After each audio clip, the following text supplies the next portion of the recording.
Have you ever thought about how every choice comes with a price? In the first Matrix, Neo woke up. In The Matrix Reloaded, he made a choice. But in The Matrix Revolutions, he has to pay the price for both. Sometimes, awakening means entering a world where your old answers no longer work. Remember how the Oracle explained that some programs, when they are meant to be deleted, choose exile instead? And sometimes, those exiled programs appear in the human world as ghosts, angels, or unknown beings. Neo is now in a similar state. He is not inside the Matrix, but he is not fully in the machine world either. He is trapped in a station between two realities, a place that feels almost like purgatory. Trains arrive, trains leave, but Neo cannot get out. This is not just a physical prison. Neo is trapped between two identities. He can no longer be the man he was before awakening, but he still does not know who he is supposed to become after it. Something has been awakened inside Neo. He has become conscious. He has fallen in love. And that makes him unpredictable to the system. The architect expected Neo to act like the previous ones, according to the same calculation, the same cycle, the same design. But Neo is different, because he is no longer just a function inside the system. He has something that cold calculation cannot fully understand: love.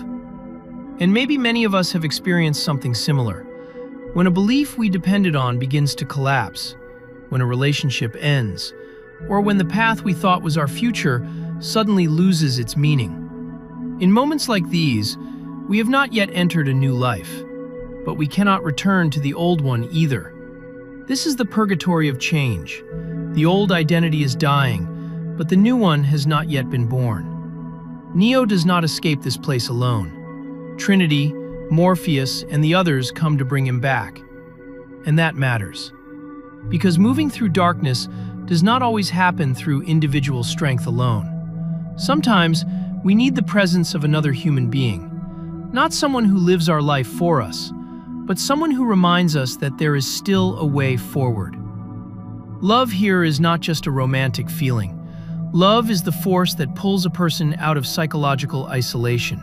Trinity can bring Neo back because she does not want to control him. Unlike Smith, who wants everything to become a copy of himself, Trinity risks herself to reach Neo. Not for ownership, not for domination, but for rescue. If this way of looking at the Matrix speaks to you, subscribe to the channel. Because in this episode, we are not only explaining the ending of a film, we are asking what Neo's journey through darkness can reveal about our own lives. At the same time, Zion stands on the edge of destruction. The machines enter the city. The war begins. At first, this battle may look like one long action sequence. But on a deeper level, Zion feels like a part of the human mind that has spent years running from its fears, and now has nowhere left to hide. Some crises cannot be avoided forever. We can ignore anger, we can bury grief, we can run from fear. But what remains unseen does not disappear. It grows in the dark, until one day it returns with even greater force. Neo's journey in this film is a movement toward that kind of maturity. But to reach it, he must first lose his old way of seeing. Bane is a man who has been freed from the Matrix, but the controlling logic of the system is still alive inside him.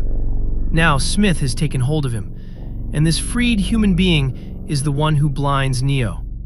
Neo can no longer see the world the way he used to. But why does Neo have to become blind in order to see more deeply? Maybe because his old eyes could only see appearances. Sometimes to recognize the truth, we have to lose an old way of seeing ourselves, the image we built of ourselves, the role other people gave us, or the belief we thought we could not live without. Loss is not always only destruction. Sometimes it creates an opening where a new awareness can enter. But this does not mean we should romanticize pain. Some pain is just damage. The real question is, what happens after that damage? Do we allow pain to define us forever, or do we find a new way of seeing through it? Smith chooses the opposite path. He does not face his emptiness, he multiplies it. He no longer wants only to defeat Neo. He wants to turn everything into another version of himself. Smith is like an untreated wound, a wound that wants the entire world to resemble its own pain. Human beings sometimes do the same thing. Someone who has been humiliated begins humiliating others. Someone who has been controlled tries to control everyone else. Someone who was never heard stops listening and only speaks louder. Sometimes we repeat the very thing we claim to hate, not because we consciously chose it, but because we are still obeying the past. Smith has been freed from his master, but his freedom is only freedom from external control. He still does not know what his existence is for, and when freedom has no meaning, it can turn into a desire to destroy. Neo and Trinity begin their journey toward the Machine City. This is not only a journey toward the enemy, it is a journey into the darkest point of their world, a place no human being has reached before. But this journey demands a sacrifice. Trinity dies, and it is one of the most painful moments in the trilogy. Neo's love cannot protect her from death forever. Even Neo's power cannot keep everything under control. In The Matrix Reloaded, after Trinity falls, Neo brings her heart back to life. But this time, there is no miracle. This time, Trinity's fall is real, and Neo faces one of the hardest truths of human life. Love can give life meaning, but it cannot protect us from every loss. Inner growth often works the same way. Others can walk beside us, they can love us, they can help us. But no one can face our final fear for us. No one can decide for us whether, after loss, we become more bitter or create a new meaning. Neo reaches the Machine City. According to the cycle explained by the architect, the One is supposed to return to the source. The system is supposed to correct its errors, and the cycle is supposed to begin again. But Neo is no longer the predictable One. He has found a new identity. He has not come to obey the system's design. He has come to stop the cycle. Smith is now a threat not only to humanity, but to the machines as well. So Neo makes a deal with the machines. If they allow him to face Smith, he may be able to stop a threat that even they can no longer control. Here, Neo moves beyond the simple logic of us against them. He does not become friends with the machines. He does not forget the past, and he does not trust them blindly. But he sees reality clearly. Sometimes, victory does not mean defeating the other side. Sometimes, victory means ending a pattern that is destroying both sides. In a relationship, inside a family, or in an argument that has lasted so long that no one is truly listening anymore. Maturity means knowing when we must resist, and when continuing the same resistance has become another form of imprisonment.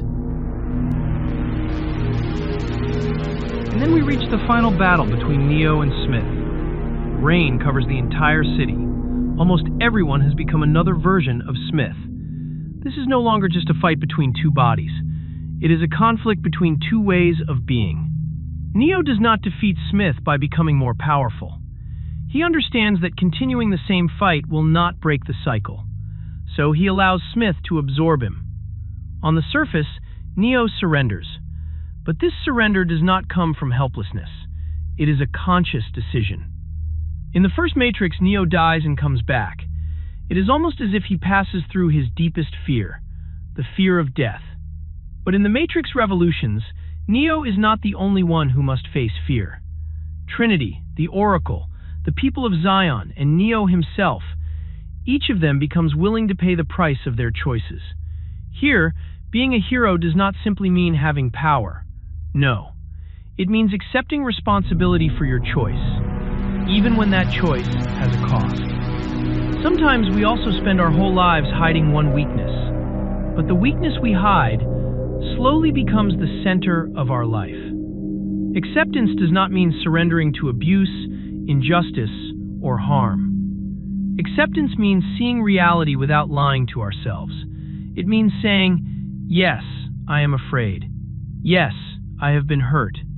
Yes, not everything is under my control. But my fear and my pain are not my entire identity. Neo defeats Smith when he stops trying to become a stronger version of Smith. He steps outside the logic of domination. And Smith, who can only exist through domination and replication, finally collapses.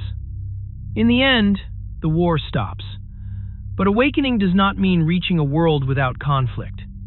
Awakening means learning how to remain inside conflict, without immediately returning to hatred, control, and domination. Maybe the real message of the Matrix Revolutions is this: awakening is not a single moment. It is a journey. First, we see the truth. Then, we choose. And eventually, we must accept responsibility for our choice, even when that choice leads us through darkness, even when we lose someone, even when there is no guarantee of victory. We must pay the price of what we choose. Neo cannot control everything. He cannot keep Trinity forever. He cannot change the past. But in the final moment, he can still choose not to become Smith. And perhaps real freedom begins exactly there. If this analysis helped you see the Matrix Revolutions from a different angle, subscribe to the channel and answer this question in the comments. What is the greatest price you have ever paid for one of your choices? And did that price make you more bitter or more awake?